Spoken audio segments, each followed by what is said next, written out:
हमनी के संस्कृति, हमनी के संस्कार सदा रहे हमनी के साथ। भारत के महान ग्रंथ और काव्य सब के संपूर्ण संकलन सब्सक्राइब करें तिलक। आर्य सुमंत, आप जे भी कहे के चाहते हैं निसंकोच कहें। महाराज, आपके राज्य में प्रजा के सगरे सुख प्राप्त बा। अयोध्या में निवास करे वालन सभे मनुष्य प्रसन्न, धर्मात्मा, निर्लोभी, सत्यवादी और आपन आपन धन से संतुष्ट रहे वाला बाड़न। नगर में केहू ऐसन नइखे जेकरा पास सोना के गहना ना होखे। राम राज्य में ये सब कुछ बा महाराज। बाकी का ये सब होखत भी प्रजा थोड़ी का उत्साहहीन और शिथिल हो रहल बा। कारण महाराज, राजा के ई धर्म भी हा कि वो निरंतर ऐसन महान काम करत रहे जैसे ओकरा राजवंश पर प्रजा के गौरव बढ़त रहे। जहां खाली ठहराव रह जाला वहां धीरे धीरे शिथिलता आवे लगेला। जीवन और प्रगति खातिर उल्लास जरूरी बा। उल्लास के प्रतीक बा उत्सव।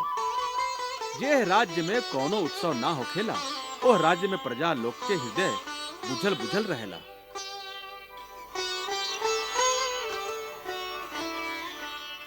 एकर अर्थ बा कि प्रजा के उत्साह बनौले रखे खातिर कोनो न कोनो उत्सव जरूरी बा।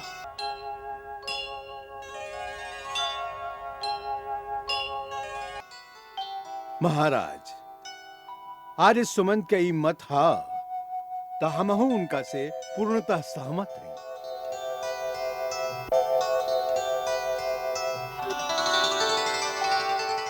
हे रघुकुल नंदन,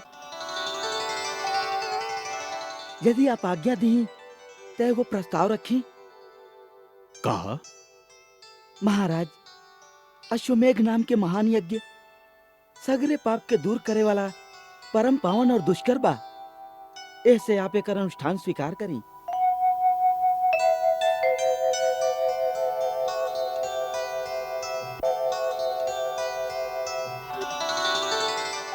सौम्य, तू बहुत सुंदर प्रस्ताव रखले बाड़ा।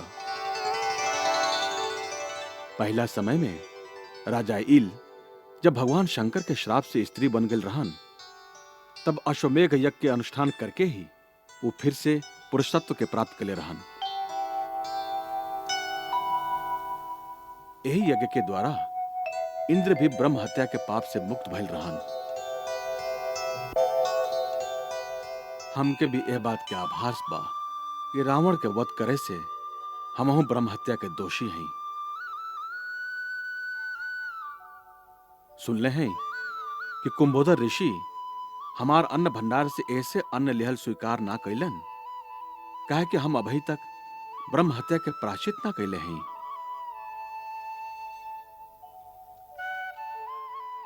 ऐसे यदि गुरुदेव आज्ञा दी तो हम अश्वमेघ यज्ञ के संकल्प करत हैं। महाराज राम, आप स्वयं पाप और पुण्य के सीमा से परे हैं। आपके न पाप छूट सकेला और न पुण्य। फिर भी हम अश्वमेघ यज्ञ करे से पूरा तरह से सहमत हैं।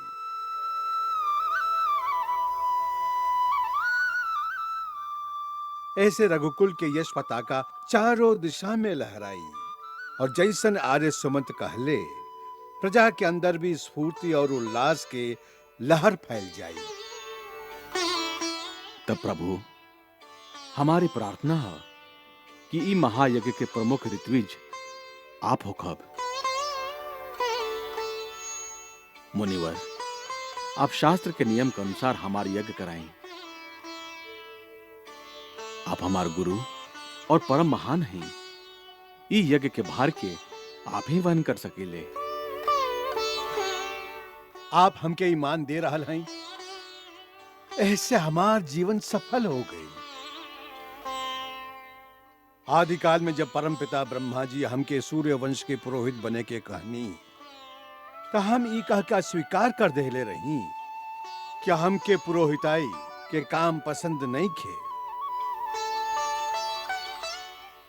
तब वहां हमरा से कहले रही कि आगे चल के यही कुल में स्वयं भगवान विष्णु अवतार ली हैं, जिनके पुण्य कर्म में तू सहभागी बनवा। तब हम एक कुल के पुरोहित बनल स्वीकार कर लेली और तब से आपके आवे के प्रतीक्षा करत रहली।